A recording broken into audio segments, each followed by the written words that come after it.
작년 2025년이죠. 작년 외신을 통해 공개된 뉴스가 하나 있어요. 약 3,500년 전에 이집트를 통치했던 투트모세 2세의 무덤이 발견됐다는 뉴스. 깜짝 놀랐습니다. 무덤 속에서 여러 유물들이 발견이 됐는데 그중에 깨진 항아리 조각과 이 비석 비문들에서 투트모세 2세와 그의 아내였던 하셉수트의 이름이 발견이 된 거예요. 그래서 이 무덤의 주인이 투트모세 2세구나 이거를 알게 됐죠. 이 투트모세 2세는 이집트 파라오들 중에 가장 유명한 사람이 아마 들어보셨을 거예요. 투탕카멘이라고 들어보셨죠? 투탕카멘의 6대조 선조가 되는 인물입니다. 그래서 이집트 박물관에 보면은 그 미라 모형까지 전시를 해놓을 정도로 파라오 중에서는 그래도 이름이 꽤 알려진 그런 인물인데요. 사실은 전혀 생소한 게 아니라 우리들도 잘 아는 인물이기도 합니다. 이 사람이 성경에 나오거든요. 이 사람이 누구냐? 출애굽기 2장 15절입니다. 함께 읽어보실까요? 바로가 이 일을 듣고 모세를 죽이고자 하여, 바로 여기서 나온 이 파라오가 투트모세 2세인 것이죠. 모세가 자기 민족을 학대하는 애굽 사람을 죽이고 감추어 뒀다 그게 탄로가 났을 때 애굽 왕 파라오가 이 모세를 죽여라라고 쫓아오지 않습니까? 이 사람이 바로 저 미라의 주인공이라는 거예요. 그러니까 그의 아내이자 여동생이거든요. 사실은 여동생을 아내로 맞은 건데 그 하셉수트가 그럼 누구냐? 바로 모세를 물에서 건져낸 바로의 딸, 그게 저 투트모세 2세의 아내였다는 거죠. 이렇게 보면 이제 이 출애굽기의 배경이 좀 보일 거예요. 바로 그 하셉수트와 투트모스 2세의 아버지인 투트모세 1세 때 일어난 사건이 무엇입니까? 바로 오늘 모세 시대의 배경이 되는 히브리 민족을 학대하는 사건이 바로 이때부터 시작이 됐다는 거예요.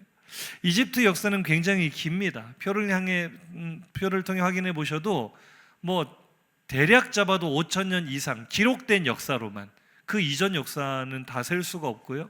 기록된 역사로만 5,000년이 넘을 정도로 굉장히 긴 역사를 자랑을 하죠. 그런데 이집트 역사를 이제 위의 표와 아래 표를 구분해서 보셔야 되는데, 위의 표는 이집트 본토인들이 강력한 통일 왕국을 이루었을 때를 고왕국, 중왕국, 신왕국 시대 이렇게 나눕니다. 여러 왕조들이 여기 포함이 돼요. 그런데 아래에 이제 중간중간 들어간 시대는 어떤 시대냐? 때때로 이 긴 역사 가운데 본토인들 가운데 충돌이 일어나고 갈등이 일어나서 나라가 깨져요. 혼란 가운데 있어요. 어떨 때는 이민족들이 이집트를 침략해 와서 이집트를 통치할 때가 있었어요. 그런 분열왕국 시대에는 이제 중간기라 해가지고 제1중간기, 2중간기, 3중간기, 또 마지막에 프톨레미 왕조까지 이렇게 들어가는 거예요. 그러니까 위에 있는 역사가 이집트 본토인들의 강력한 힘을 자랑하던 시기, 아래에 있는 역사는 그런 나라가 좀 흔들렸던 시기. 그럼 우리가 잘 아는 요셉이 총리가 됐을 때는 언제 시대냐? 계속 표 보여주세요. 아래쪽에 짙은 녹색으로 표시한 제2중간기. 그러니까 이때는 이집트 본토인들이 힘을 다 잃어버리고 저 셈족 계열의 아시아 유목 민족들이 쳐들어와서 힉소스 왕조를 세웁니다. 이 애굽이 이때는 좀 불안정해요, 정치적으로. 그래서 이 요셉이 다스렸던 그 애굽은 나일강 유역의 이 북쪽 지역만 다스리던 애굽이었고, 남쪽에 본토인들이 또 다스리는 나라가 따로 있었어요. 그런 불안정한 시기에 요셉이 이 중간기의 총리였고, 요셉의 시대가 끝나면서 이제 새롭게 들어선 왕조가 바로 이 이집트의 신왕국 시대입니다. 이집트의 신왕국은 이집트 역사상 가장 강력한 왕권을 자랑했던, 그러니까 17, 18, 19, 20 왕조가 여기 포함이 되는데요. 이집트 역사상 가장 화려한 시대였습니다. 가장 강력한 왕권이 있었고, 이 군사력으로도 정치적으로도 굉장히 강했기 때문에 이집트 제국으로 불렸던 시대. 투탕카멘이나 람세스 2세 같이 이름이 알려진 파라오들이 등장하는 시대도 바로 저 신왕국 시대입니다. 그러니까 이 온도 차이가 확 나는 거예요. 요셉이 다스리던 시대는 이집트 본토인들의 영향력이 좀 약하던 시대에서 이 시대가 끝이 나고 들어온 왕조가, 새로운 왕국이 역사상 가장 본토인들의 힘이 강하던 이집트 본토인들이 아주 강력한 왕권을 휘두르던 시대로 바뀌게 되는 것이 바로 모세의 출생을 둘러싼 이집트의 배경이라는 거죠. 그러니 이런 분위기 속에서 당연히 이민족인 히브리 민족이 어떻게 됐겠어요? 굉장히 많은 멸시와 학대를 당하는 것은 정해진 수순이었다. 역사적으로 그렇게 배경이 되는 것입니다. 그래서 성경은 이 시대를 이렇게 표현하죠. 출애굽기 1장 8절 이하를 보면 어떻게 시작합니까? 요셉을 알지 못하는 새 왕이 일어났다. 이 말이 바로 요셉이 활동했던 중간기가 끝이 나고 이제 다시 이집트 본토인들이 힘을 과시하는 새로운 왕국이 들어섰다, 그 말이거든요. 그래서 결론적으로 이 사람들이 왕권을 잡자마자 누가 눈에 가시로 보이는 거예요? 저 이민족 출신인 셈족 계열의 히브리 민족들의 숫자가 너무 많은 거예요. 골치가 아픈 거예요. 그래서 이 숫자를 어떻게 줄일까? 아주 그들을 강하게 억누르기 시작하는데 1장 13절부터 보면은 어려운 노동으로 그들을 괴롭게 했다. 그러니까 당시 이집트의 국고성, 이 국책 사업을 하는 그 건설 사업 현장에 히브리 민족들을 강제로 징용을 해서 무거운 노동을 시킨 거죠. 굉장히 위험합니다. 그런 노동으로 학대를 했음에도 불구하고 하나님이 복을 주신 이스라엘 민족은요, 사실 그렇잖아요. 요셉이 생존했을 때 불과 70명이 애굽으로 들어갔습니다. 그런데 약 400년의 시간이 흐르는 동안 그 70명이 남자만 60만 명 이상으로 불어났어요. 그러니까 하나님께서는 아브라함에게 약속하신 언약을 이루시고 이 이스라엘에게 복을 주시기 위해 애굽이라는 당시에 제일 살기 좋았던 환경을 인큐베이터로 사용을 하신 거죠. 하나님은 만물의 주인이시고 때를 따라 모든 환경을 조성하시며 사용하시는 분입니다. 그렇게 복을 받은 이스라엘 민족의 이 폭발적인 성장세를 파라오의 권력으로 누르지를 못하는 거예요. 아무리 중한 노동을 시켜도 더 늘어나는 거예요. 그래서 마침내 이 투트모세 1세가 아주 극단적인 인구 말살 정책을 펴기 시작하죠. 우리가 잘 아는 내용입니다. 출애굽기 1장 22절입니다. 함께 읽습니다. 그러므로 바로가 그의 모든 백성에게 명령하여 이르되 아들이 태어나거든 너희는 그를 나일강에 던지고 딸이거든 살려두라 하였더라. 우리가 글로 읽지만 이것이 실제 삶의 현실이었던 사람들의 심정이 어땠을까? 생지옥이라는 말이 딱 맞는 표현 아닐까요? 그 의료시설도 제대로 갖춰지지 않던 그 고대 사회에서 아이를 출산한다는 것이 얼마나 고통스러운 일입니까? 우리나라 조선시대만 해도 이 엄마들이 아이를 낳기 위해 그 방으로 들어갈 때 대돌 위에 신발을 벗어놓고 뒤돌아보면서 내가 저 신을 다시 신을 수 있을까 하면서 들어갔다고 하잖아요. 목숨 걸고 낳았어요, 아이를. 그렇게 목숨 걸고 아이를 낳았는데 딸이면은 차라리 다행인데 아들이면 어떻게 해요? 나일강에 악어 밥으로 던지라는 거예요. 막 태어난 아이를. 이게 얼마나 참혹하고 참담한 현실입니까? 얼마나 그들이 많은 피눈물과 부르짖는 소리가 있었겠어요? 이 시대에 태어난 아이들은 무슨 죄가 있습니까? 태어나자마자 죽어야 되는 그 운명, 이 참혹한 시대를 살아가야만 했던 그 이스라엘 백성들은 무슨 잘못이 있기에 그런 참혹한 꼴을 당해야 됩니까? 그야말로 시대를 잘못 타고난 비극의 주인공들이다, 이렇게 말할 수 있지 않을까요? 좀 분위기를 전환해 보겠습니다. 세상에 참 다양한 재능들이 있는데요, 어떤 사람이 이런 재능을 발견했대요. 자기는 구석기 시대에 뗀석기를 만드는데 특별한 재주가 있답니다. 뗀석기가 뭔지 아시죠? 돌을, 기계를 대지 않고 때려서 돌을 떼어내어서 어떤 도끼라든지 무기들을 만드는, 석기를 만드는 21세기에 그런 재능을 가진 사람이 있다는. 그런데 진짜 신기하게 얼마나 잘 만드는지 다음 사진 보시면 화살촉도 만들고 돌로 된 칼날도 만들고 이걸 직접 자기 손으로 만들어서 박물관에 전시까지 했다는 거예요. 아니, 보고도 믿어지지가 않는데 영상이 있더라고요. 그 만드는 영상 잠깐 보겠습니다. 소리는 없는데요, 한번 영상만 보세요. 돌을 저렇게 쳐서 돌을 떼어내는 거예요. 이렇게. 신기하죠? 계속 떼어냅니다.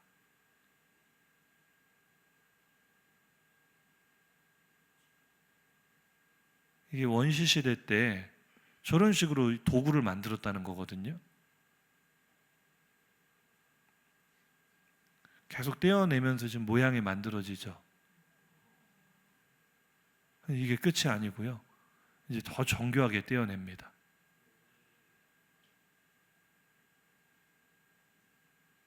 날도 이렇게 만들고요.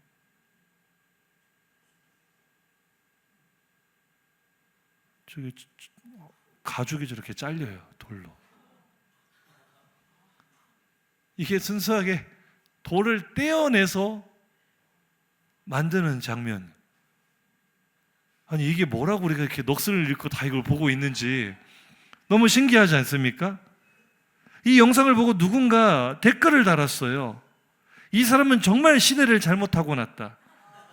대충 1만 년만 일찍 태어났으면 뗀석기 장인으로 최소 부족장은 했을 인물인데 시대를 잘못 타고났다.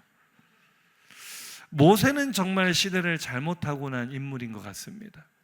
하필이면 그 자기 민족이 가장 고통을 당해야만 되는 그 비극적인 시대에 태어난 운명, 조금만 일찍 태어났다면 요셉 시대의 영광을 보지 않았겠습니까? 요셉은 생명을 살린 명재상으로 인기가 많았어요. 애굽의 조세법, 토지법 다 요셉이 세운 거 아닙니까? 그때만 해도 히브리 민족이 얼마나 어깨에 힘이 들어가고 얼마나 애굽 사람들 앞에서도 당당했겠어요. 자기들 같은 민족인데도 조금 앞서 태어난 사람들은 그 영광을 다 누렸어요. 그런데 내가 태어나 보니까 영광은 무슨 정권이 바뀌고 완전히 자기들은 가축보다도 못한 벌레 취급을 당하는 시대에 태어난 이 모세, 하필이면 최악의 시대에 태어나 죽도록 고생만 한다. 이 생각이 오늘날 이 시대 대한민국을 살아가는 우리 청년들의 마음속에 있다는 거죠. 청년들이 기성세대를 바라보면서 분노합니다.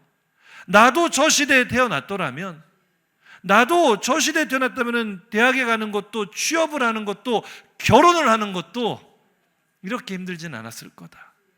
저는 그렇게 말해주고 싶어요. 한번 옆 사람에게 인사해 봅시다. 과연 시대만 문제일까?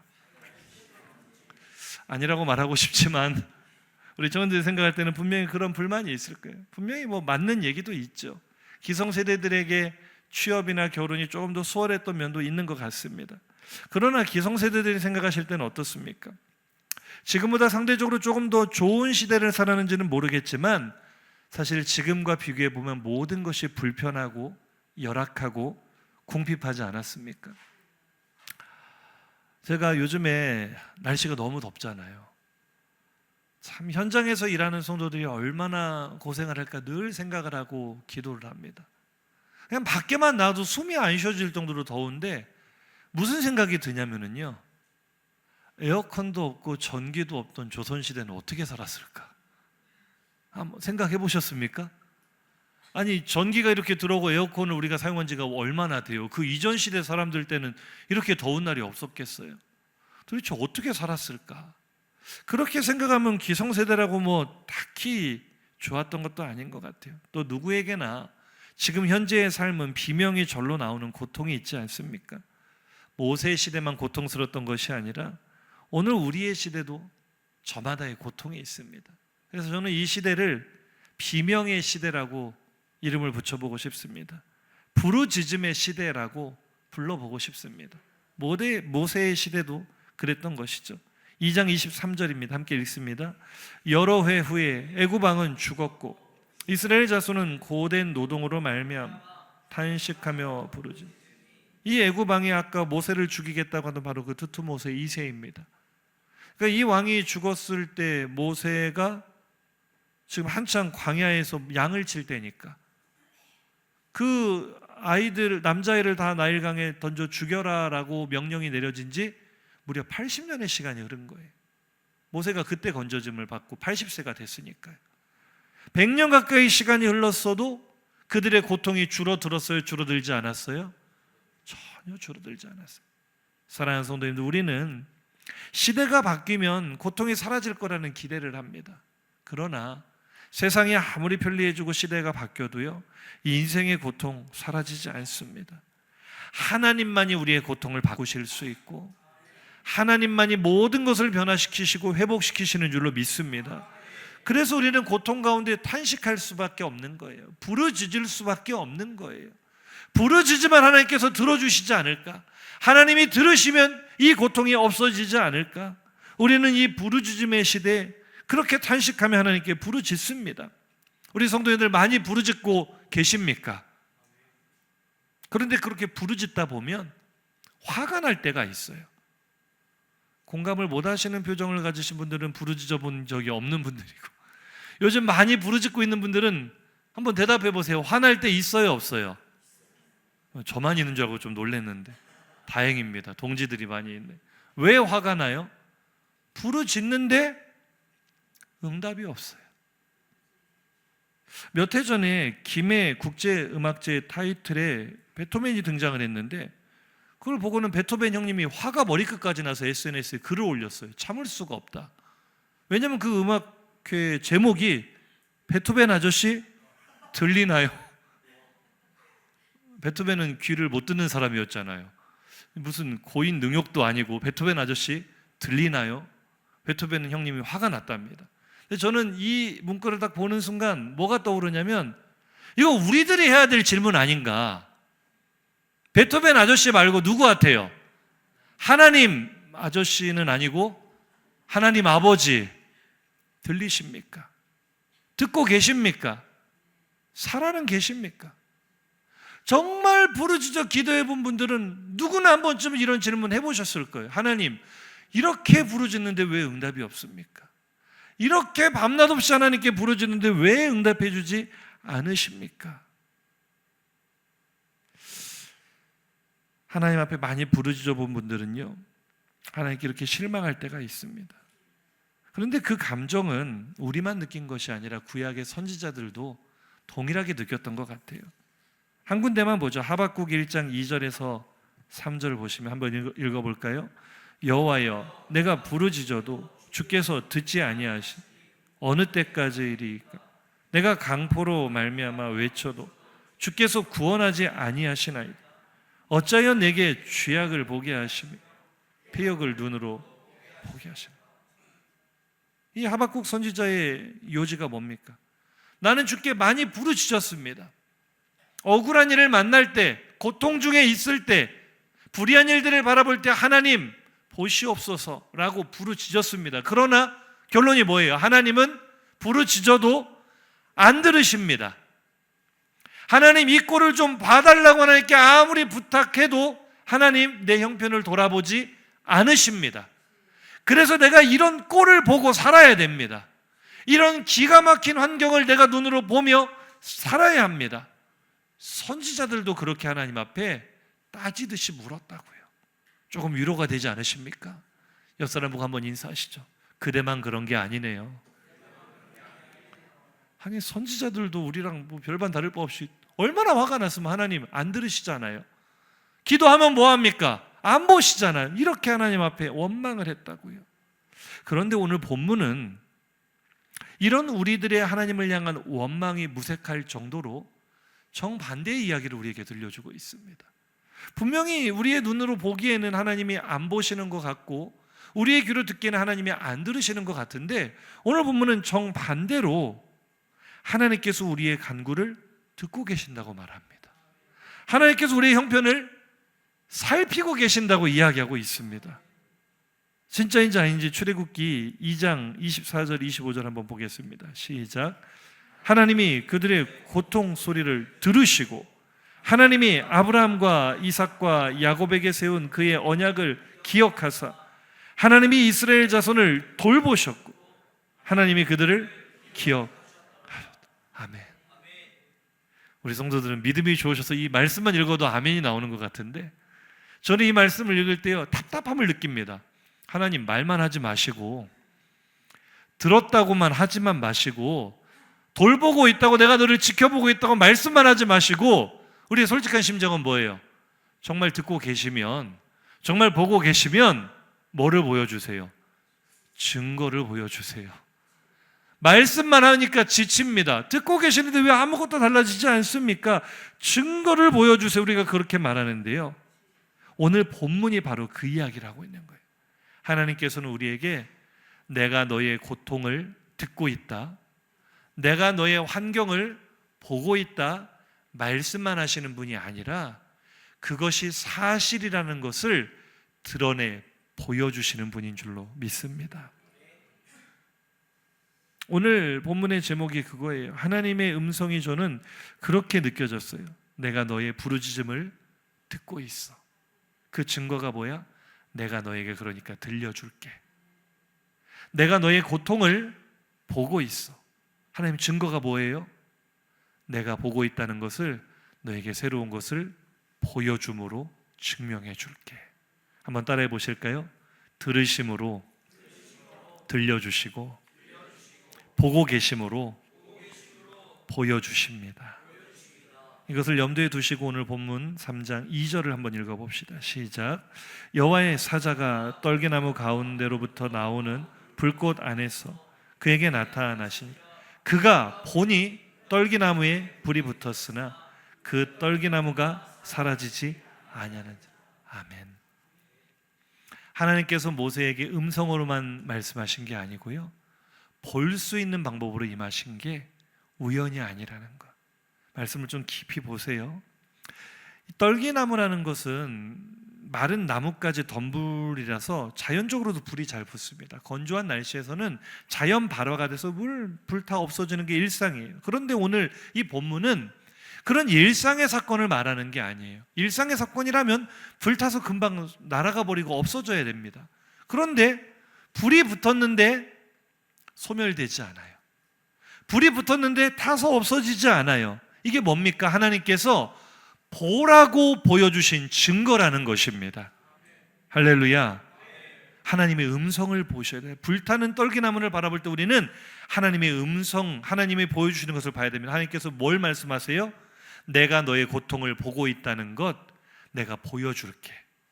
여러분 오늘 불타는 떨기나무를 보시기 바랍니다. 그 속에 이 음성을 들으시기 바랍니다. 너의 형편을 내가 보았으니 이제는 나의 계획을 너에게 보여주리라. 너의 고통스러운 일들을, 너의 고통스러운 일상을 내가 보았으니 이제는 그것을 풀어주는 나의 일하는 것을 너에게 보여주리라. 불에 타서 소멸되어야 될 떨기나무가 여전히 사라지지 않고 보였다는 것, 하나님께서 우리에게 자신의 일하심을 보여주신다는 것을 믿으시기 바랍니다. 한번 옆 사람과 인사하시죠. 하나님께서 행하시는 것을 보여주십니다. 조금 더 깊이 들여다보죠. 3절 4절입니다. 시작. 이에 모세가 이르되 내가 돌이켜 가서 이 큰 광경을 보리라. 떨기나무가 어찌하여 타지 아니하는고 하니 그때 여호와께서 그가 보려고 돌이켜 오는 것을 보신지라. 잠깐 멈출게요. 자, 여기서 하나님께서 보셨다라고 하는데요, 이것을 시각적으로만 해석하면 안 됩니다. 자, 중요한 게 뭐냐면 타이밍이에요. 하나님께서 언제 모세를 보셨죠? 그때 보셨다고 합니다. 그때가 언제예요? 모세가 양치다가 말고 갑자기 산 꼭대기로 중얼중얼 하면서 올라올 그때예요. 뭐라고 중얼거리고 있어요? 이상하다. 평소에 늘 붙듯이 떨기나무에 불이 붙은 건 알겠는데 왜 저게 안 없어지는지 모르겠다. 저게 무슨 징조인지 모르겠다. 내가 저걸 좀 봐야 되겠다라고 말하던 그때 하나님이 모세를 보셨다는 게 무슨 의미예요? 우리의 입에서 떨어지는 말 한마디도 하나님께서 놓치지 않고 듣고 계신다는 겁니다. 이해가 되세요? 하나님께서 우리에게 주시는 메시지가 뭐냐면, 너는 너의 기도를 내가 안 듣는다고 생각하니? 내가 너의 간구를 듣지 않고 있다고 생각하니? 아니, 나는 너의 말을 한마디도 떨어뜨리지 않고 다 듣고 있어. 증거가 뭐예요? 하나님? 들려줄게. 이리 와봐. 계속 읽어봅시다. 시작. 하나님이 떨기나무 가운데서 그를 불러 이르시되 모세야 모세야 하시매 그가 이르되 내가 여기 있나이다. 아멘. 나의 기도를 듣고 계신다는 그 증거로 우리에게 하나님의 비밀을 들려주십니다. 하나님이 행하실 일들을 들려주십니다. 하나님 오늘 우리에게 말씀하신 거예요. 너와 너의 민족의 탄식을 내가 들었으니 이제는 나의 계획을 들려주리라. 새로운 소망을 들려주리라. 그렇게 모세야 부르시고 오늘 모세에게 하나님이 하실 일들을 들려주시지 않습니까? 오늘 그 음성을 들으시기를 주의 이름으로 축복합니다. 이것이 오늘 설교 제목입니다. 들었으니 들려주시고 보았으니 보여주신다. 그런데 하나님께서 들으셨다는 증거로 들려주시고 보셨다는 증거로 보여주시는 그 매개체가 불타는 떨기나무였다. 여기에 좀 주목해보고 싶습니다. 저는 이것이 묵상하면 묵상할수록 얼마나 큰 은혜가 되는지 몰라요. 하나님께서 내가 너의 고통을 듣고 있어. 그러니까 내가 위로의 음성을 들려줄게. 내가 너의 아픔을 보고 있어. 그러니 내가 소망의 비전을 보여줄게를 뭐를 통해 말씀하신다고요? 불타는 떨기나무를 통해 말씀하시고 보여주신다. 저는 참 이것이 은혜가 됐습니다. 전에도 설교한 적이 있지만 저는 이 본문을 읽을 때마다 제가 떨기나무 같다는 생각을 참 많이 합니다. 성도들의 눈초리가 목사님 그 정도로 거룩해 보이진 않습니다 라는 것처럼 보는 것 같은데, 거룩해서 떨기나무가 아니라 아까 말씀드렸잖아요. 떨기나무는요, 사진 한번 보여주시겠어요? 나무라 말하기에도 민망할 줄. 저 뒤에 있는 나무가 아니라 앞에 있는 애가 떨기나무예요. 뒤에는 나무죠. 앞에는 저걸 누가 나무라고 하겠어요? 저 그냥 덤불입니다. 덤불, 가시덤불. 그나마 이거는 잎이라도 좀 푸르죠. 대부분은 바짝 말라 비틀어져서 오죽하면 자연적으로 불이 붙겠어요. 아무짝에도 쓸데가 없는, 그냥 불 붙어서 없어지면 없어졌나 보다 하는 아무것도 아닌 게 떨기나무예요. 그런데 이 떨기나무에 불이 붙었는데 소멸되지 않고 거기서부터 하나님의 위로의 음성이 들렸다는 거예요. 거기서부터 하나님의 소망의 비전이 보였다는 거예요. 하나님의 은혜인 줄로 믿습니다. 이미 소멸되었어야 될 연약한 인생을 붙드시고 사용하시는 하나님의 일하심인 줄로 믿습니다. 그래서 저는 감히 말하고 싶습니다. 저는 불타는 떨기나무입니다. 제 아내가 어디서 이상한 영상을 보고 와서 저를 보고 요즘 당신은 꼭 불타는 펭귄 같아. 그 인터넷에 찾아보시면 불타는 펭귄이라고 캐릭터가 있는데 하는 짓이 꼭 저랑 같대요. 막 화가 얼마나 많은지 막 불처럼 일어난다고 해가지고 제가 화가 많아서 불타는 떨기나무가 아니고요. 지칠 때가 있어. 오늘도 우리 장로님 기도해 주셔서 참 감사한데, 이제 제가 한 달 있으면 이제 만 8년이에요. 담임 목회. 이제 9년 차 들어가요. 세월이 어떻게 이렇게 빨리 가는지 모르겠는데, 사람이 이 육체가 한계가 있다는 게 이제 요즘 조금씩 부쩍 느껴지면, 제가 오죽하면 새벽 강단, 수요 강단을 물론 우리 전도사님들을 위해서 키우기 위해서 맡겨야 되겠지만 어지간하면 제가 안 맡기거든요. 그런데 저는 늘 교회에 있습니다. 요즘 직분제 후보들 부담될까 봐 일부러 안 올라오고는 있는데 늘 교회에서 기도하고 있어요. 그런데 맡기는 이유 중에 하나가 이거 이제는 관리를 좀 해야 되겠다 느낄 정도로 피곤하고 지칠 때가 있어요.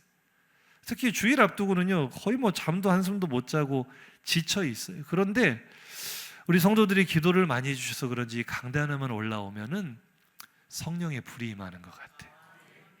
지치는 것이 아니라 더 힘이 살아나요. 불타는 떨기나무. 본질은 참 초라하고 연약하기 짝이 없는 가시덤불입니다. 그런데 하나님은 이런 연약한 떨기나무 같은 연약하고 쓸모없고 무익한 자를 통해 많은 영혼들에게 지금 이 시간에도 위로의 음성을 전하고 계십니다. 소망의 비전을 보여주고 계십니다. 그래서 제가 이 떨기나무에서 은혜를 받은 거예요. 이제 성도님들에게 묻겠습니다. 정말로 하나님이 내 부르짖음에 응답하지 않으신다고 생각하십니까? 정말로 하나님이 나의 고통을 외면하신다고 생각하십니까? 그렇지 않습니다. 옆 사람에게 인사하시죠. 지금 응답하고 계시잖아요. 지금 보여주고 계시잖아요. 사랑하는 성도님들, 말씀이 들리십니까? 나에게 하나님의 말씀이 들린다는 것은 하나님께서 내 이야기를 듣고 계신다는 증거입니다. 아멘이세요? 사랑하는 성도님들, 우리 교회가 조금씩 변화되고 성장하는 것을 볼 때마다 소망과 비전을 보고 계십니까? 그것이 보이신다면, 하나님께서 그것을 보여주고 계신다면 하나님께서 우리의 형편을 보고 계신다는 증거인 줄로 믿습니다. 저는 이것이 너무 은혜가 됐어요. 하나님, 나는 정말 연약합니다. 정말 아무것도 할 수 있는 게 없어 보입니다. 그런데 이런 자를 통해 오늘도 성도들에게 하나님의 음성을 들려주시고 오늘도 하나님의 소망의 비전을 보여주신다면 나는 가장 복된 인생입니다. 이 고백이 저뿐만 아니라 우리 성도들에게도 동일하시기를 주의 이름으로 축복합니다. 우리 교회도 불타는 떨기나무입니다. 옆 사람과 한번 인사하시죠. 우리 교회는 불타는 떨기나무입니다. 우리 교회에 불이 붙었어요. 할렐루야. 무슨 불이 붙었을까요? 기도의 불이 붙고 전도의 불이 붙었으면 좋겠습니다. 붙었지만 더 많이 붙기를 원합니다. 근데 사실은 그보다 먼저 붙었던 불은요, 공사의 불이 붙었고요, 리모델링의 불이 붙었어요. 제가 이제 8년 전을 되돌아보면, 제가 2018년 9월에 이제 담임 목회를 시작을 했죠. 이 영상, 음향, 이 공사를 시작한 게 6개월이 채 안 돼서 이 공사를 했습니다. 근데 그때 당시에 우리 교회가 재정적으로도 굉장히 열악했어요. 지금 우리가 이 예배를 드릴 때 누리고 있는 이 시스템을 구축하는데 1년 예산을 다 갖다 썼습니다. 담이 크셔서 놀라시지도 않는데 제정신이 아니었어요. 1년 살림살이 해야 될 재정을 이 공사한다고, 그때 뭐 지금같이 청년들이 있습니까? 뭐 사람이 있습니까? 아무것도 없는 허허벌판에 밑 빠진 독에 물 붓듯이 그냥 1년 재정을 갖다 쓴 거예요. 6개월 만에. 그랬더니 그 소문이 전라도까지 가가지고 저보다 조금 먼저 담임 목회 시작하신 형님 목사님한테 전화가 왔어요. 장 목사, 목회 그렇게 하면 안 된다. 1년 2년 하고 말 거냐? 큰일 난다. 이 떨기나무같이 연약한 교회가 감당할 수 없는 재정으로 불타버릴까 봐 걱정이 되셨던 것 같아요. 참 감사하게 생각해요. 그런데 하나님의 은혜로 우리가 그 일을 감당을 했잖아요. 그리고 나서 또 6개월이 못 돼서 1년 예산을 또 갖다 썼습니다. 이거는 순전히 뭐 제가 의도했던 일은 아니었지만 하나님의 인도하심으로 1층, 지금 이제 오신 성도님들은 잘 모르겠지만 우리 1층이 지금 이 모습이 아니었어요. 굉장히 달랐어요, 모습이. 근데 이 1층 공간을 어떻게든 밖에, 외관은 우리가 바꿀 수 없어서 사람들이 오고 싶은 교회를 만들자 해서 공사를 시작을 했는데 이게 한도 끝도 없이 돈이 늘어나서 또 1년 예산을, 그러니까 제가 위임식을 부임하고 1년 후에 했는데 위임식 하기 전에 1년 예산을 몇 번 갖다 썼어요? 2년치 예산을 갖다 썼어요. 불이 붙었잖아요. 그러면은 타서 없어져야 돼요? 안 없어져야 돼요? 상식적으로는 1년 예산을 1년 만에 2년치 예산을 갖다 썼으면 불타 없어졌어야 돼요. 그런데 없어졌어요? 안 없어졌어요? 하나님의 은혜입니다. 하나님이 하신 일이에요. 하나님이요, 우리 연약한 떨기나무 같은 우리 교회를 통해 하나님의 선하신 계획과 위로의 음성을 들려주셨습니다. 하나님이 하시고자 하는 일을, 소망의 비전을 우리에게 보여주신 줄로 믿습니다. 그때 참 우리 장로님들 감사한 게 아무 근거도 없었어요. 장로님들이 오죽했으면 한 번도 당회 때 목사님 그건 안 됩니다, 여태까지 우리 화평교회 당회는요 안 됩니다가 한 번도 없었어요. 이게 진짜 복받은 교회 아닙니까? 앞으로 피택되는 장로님들도 그렇게 되시기를 축복합니다. 하나님이 복 주시면 다 되지 안 되는 게 어디 있어요? 이상한 일 하는 것만 아니면. 우리 장로님들이 늘 목사님 하시죠. 저보다 더 앞장서서 하시죠. 그런데 오죽 걱정이 되셔서 목사님 하는 건 좋은데 이거 다 만들어 놓으면 운전은 누가 합니까? 제가 봐도 운전할 사람이 아무도 없었어요. 운전할 사람이. 저도 솔직히 속으로는 답답했거든요. 이거 만들어 놓으면 누가, 내가 가서 저기서 조작을 해야 될까? 그 정도로 답답한 상황이었거든요. 그런데 저는요, 그때는 이 강단 무대도 이 모습이 아니었거든요. 그래서 저는 늘 이 제단에 엎드려서 기도할 때마다 하나님께서 보여주셨어요. 별로 뭐 안 믿고 아멘을 시원찮게 하셔도 저는 받습니다. 우리 교회 예배 뜨겁죠? 오후에도 오면은 막 열기가 있죠? 저는 그거를 8년 전에 봤어요. 아무 근거도 없었어요. 목사님 뭐 제자들 있으니까 뭐 다 계산한 거 아닙니까? 국민 여러분, 제가 한 번 더 강조하지만 어느 누구도 저는 울산으로 와라 연락해 본 적이 없습니다. 말해 본 적이 없습니다. 지들이 왔지. 제가 부르지 않았습니다. 어떤 친구는 대학도 포기하고 왔어요. 서울에 있는 대학을 합격을 하고도 울산대를 선택해서 온 친구도 있어요. 어떤 친구는 대학 졸업하자마자 왔어요. 그 친구들이 씨앗이 돼서 청년들이 하나 둘 늘어나는데, 참 제가 설교 준비하면서 옛날 생각 많이 나더라고요.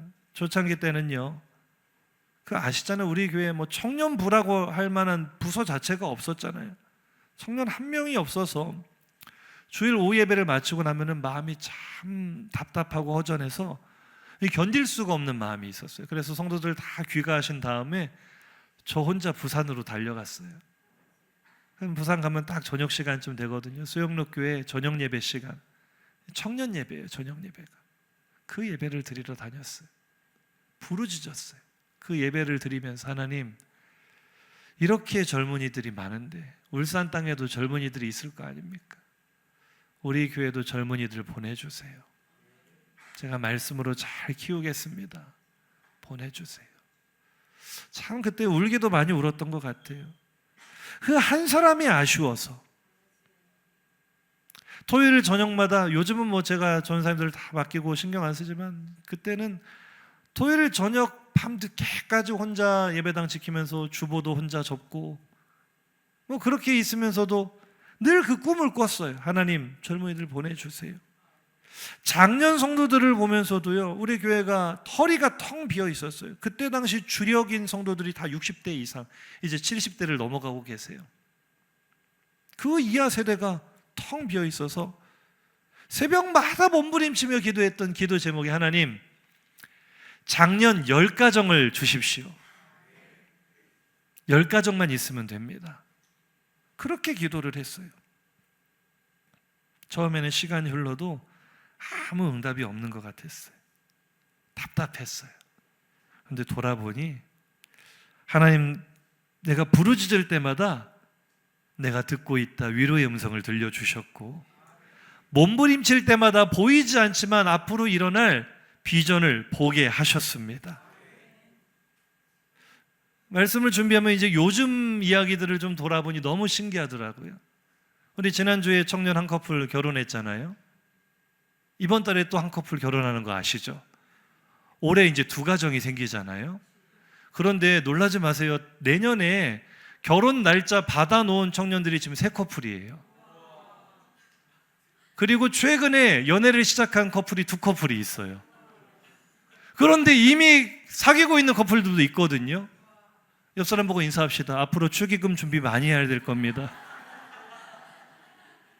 진짜로요.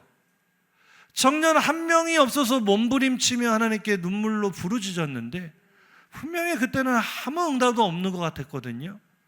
그런데 다시 한번 해볼게요. 올해 결혼하는 커플이 2커플, 내년에 날짜 받아놓은 커플이 3커플, 새로 연애를 시작한 친구들이 2커플, 우리 청년부 안에서만요. 제가 하나님 10가정을 이런 식으로 응답해 주시나? 이런 생각을 저 혼자 했습니다. 기도하다가. 한번 옆 사람과 인사하십시다. 하나님 듣고 계십니다. 보고 계십니다. 오늘 본문 7절이에요. 함께 읽습니다. 시작. 여호와께서 이르시되 내가 애굽에 있는 내 백성의 고통을 분명히 보고 그들이 그들의 감독자로 말미암아 부르짖음을 듣고 그 근심을 알고. 어떻게 이보다 더 확실하게 말해줄 수가 있어? 야, 걱정하지 마. 내가 듣고 있어. 네가 부르짖는 소리 하나도 땅에 떨어지지 않고 내가 다 듣고 있어. 그 증거로 오늘 말씀을 들려주시잖아요. 너 고통 중에 몸부림치는 거 내가 보고 있어. 안 보고 있다고 생각하지 마. 그 증거로 지금 제가 말씀드렸잖아요. 점점 더 좋아지고 있는 소망의 비전을 보여주고 계시잖아요. 하나님 듣고 계십니다. 보고 계십니다. 우리 그 은혜를 찬양했으면 좋겠습니다. 하나님 사랑해. 하나님 사랑의 눈으로 너를 어느 때나 바라보시고 하나님 인자한 귀로서 언제나 너에게 기울이시니 어두움 보셨기에 보여주십니다. 비춰주십니다. 들으셨기에 들려주십니다. 위로의 음성을 들려주십니다. 오늘 하나님의 증거를 가슴 깊이 붙잡으시고 하나님의 나의 기도를 듣고 계시기에 들려주시고 보고 계시기에 보여주십니다. 어두움의 밝은 빛을 어두움의 밝은 빛을 비춰주시고 너의 작은 신음에도 응답하시니 너는 어느 곳에 있든지 주를 향하고 주만 바라볼지라. 할렐루야. 출애굽기 34장 15절입니다. 시작. 여호와의 눈은 의인을 향하시고 그의 귀는 그들의 부르짖음에 기울이시는도다. 아멘. 내 눈과 귀로는 하나님이 안 들으시는 것 같게 느껴지고요, 내 눈으로는 하나님이 안 보시는 것처럼 느껴질지 몰라도 하나님 한순간도 나를 눈에서 떼지 않고 바라보고 계십니다. 한순간도 나의 목소리를 놓치지 않으시고 귀를 기울이고 계십니다. 오늘 8절에서 들려주시는 메시지도 그거 아니에요? 계속해서 들려주시잖아요. 내가 이런 계획을 가지고 있다. 지금 너희가 학대에 몸부림치지만 내가 너희를 가장 아름다운 땅으로 옮길 계획을 가지고 있다. 위로를 들려주시잖아요. 그걸 생생하게 눈에 보이듯이 젖과 꿀이 흐르는 땅이다, 아름다운 땅이다 보여주시잖아요. 하나님이 오늘 나에게 말씀을 들려주심이, 나에게 비전을 보여주심이 나의 기도를 듣고 계시고 나의 고통을 보고 계시다는 증거인 줄로 믿습니다. 말씀을 정리해 마치겠습니다. 여기서 맞춰도 괜찮을 수 있어요. 주만 바라볼지라도 마무리할 수도 있어요. 그런데 하나님께서 우리를 인도하기를 원하시는 진짜 은혜의 깊은 샘물은요, 오늘 8절입니다. 8절 읽고 마칩니다. 시작. 이제 가라. 이스라엘 자손의 부르짖음이 내게 달하고 애굽 사람이 그들을 괴롭히는 학대도 내가 보았으니 이제 내가 너를 바로에게 보내어 너에게 내 백성 이스라엘 자손을 애굽에서 인도하여 내게 하리라. 아멘. 할렐루야. 다시 한번 하나님 반복하십니다. 내가 들었다, 내가 보았다. 그러니 너는 안심해도 돼. 내가 너를 위로의 음성을 들려주잖아. 내가 소망의 비전을 보여주잖아. 여기서 끝난 게 아니고요, 여기서 끝나면은 나만 만족하는 이기적인 그리스도인으로 끝나는 거예요. 하나님의 비전은요, 우리를 강대한 나라로 세우신 후에 천하 만민에게 복을 흘려보내는 것입니다. 그래서 하나님의 비전은 이제 가라, 사명으로 연결이 되는 거예요. 무슨 얘기예요? 자, 정리해 볼까요? 나의 고통을 하나님이 들으심으로 나에게 소망의 위로의 메시지를 들려주셨습니다. 그러면 나도 들었으니까 들려줘야 돼요. 아멘이세요? 오늘 내가 들은 위로의 메시지를 들려주십시오. 믿지 않는 가족에게, 믿지 않는 주변 이웃들에게, 동료에게, 자녀들에게 들려주십시오. 오늘 하나님께서 나의 고통을 보셨잖아요. 그래서 나에게 소망의 비전을 보여주셨습니다. 맞으시면 아멘. 그럼 내가 봤잖아요. 뭐를 봤어요? 하나님의 비전을 봤잖아요. 따라합시다. 보았으므로 보여줍시다. 비전을 잃어버린 세대에게 그 소망을 보여주십시오. 하나님을 알지 못하는 백성들에게 하나님의 비전을 보여주십시오. 그때 우리를 통해 하나님의 나라가 세워지게 될 줄로 믿습니다. 그래서 우리는 한 사람 한 사람이 불타는 떨기나무가 되어야 돼요. 나를 보내신 자리에서, 가정에서, 일터에서, 학교에서 내가 들은 위로의 메시지를 들었기에 들려주고, 내가 본 소망의 비전을 보았기에 보여주는 떨기나무 되시기를 주의 이름으로 축복합니다. 들은 말씀 생각하며 결단의 찬양으로 나아갑니다. 하나님, 들었기에 들려주겠습니다. 보았기에 보여주겠습니다. 쉬지 않고 이 사명을 감당하겠습니다. 감당하기 원하시는 분들은 아멘 하시기 바랍니다. 우리 쉬지 않으리 이 가사로 결단하며 찬양합시다.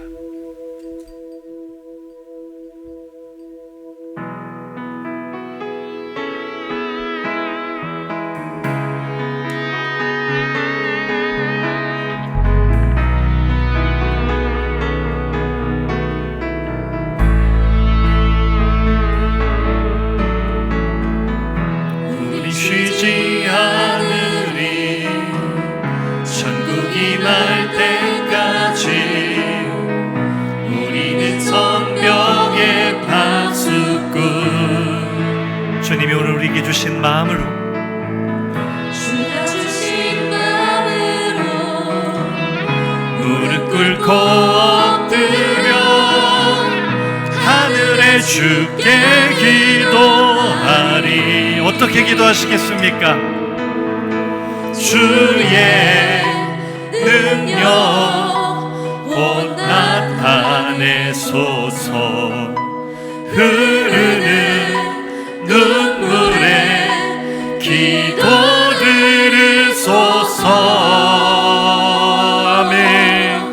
우리 두드리니 천국 문을 향해 우리 간구하리. 세대를 위해 주님의 말 선포되리. 온 세계 위에 우린 보게 되리. 주님 믿으십니까? 우리가 본 것을 보여주십시오. 들은 것을 들려주십시오. 하나님의 나라가 세워질 것입니다. 온 세계 위에, 온 세계 위에.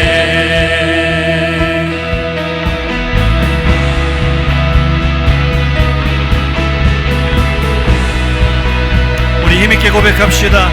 주의 능력 곧 나타내소서. 할렐루야. 주의 능력 곧 나타내. 하나님께서 보여주십니다. 하나님께서 우리의 기도를 들으십니다. 부르짖음을 들으십니다.